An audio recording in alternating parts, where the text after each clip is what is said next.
Lately, I've been losing sleep, dreaming about the things that we could be. But baby, I've been praying hard.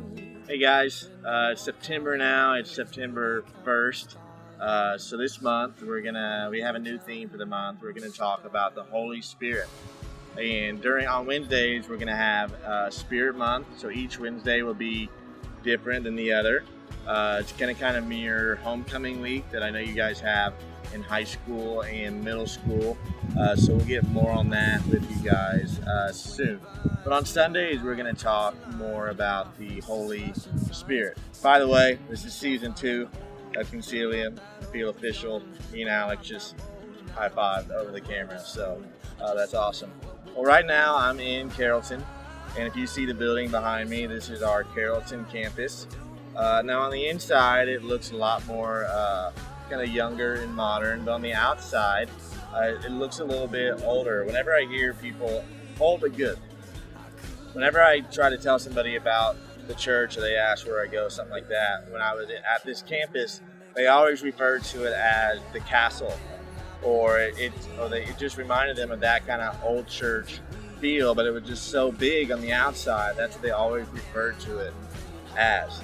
Well, this month we're talking about the Holy Spirit. In 1 Corinthians 6, 19, Paul's talking about the Holy Spirit, and he says this. He said, "Don't you realize that your body is the temple of the Holy Spirit who lives in you, and he was given to you by God?" He said, "You no longer belong to yourself." Now that probably doesn't seem that crazy to us now, because we don't call churches temples.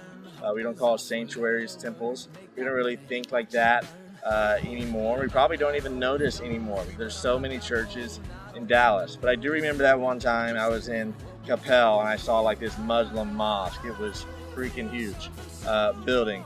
But a lot of us don't really go to the temple anymore. But the temples were the buildings of those days, and you could see a temple very easily, and they all kind of had that cool antique type historic feel that day. They might have had the stained glass windows or really cool architecture, but those buildings were like revered. They were respected.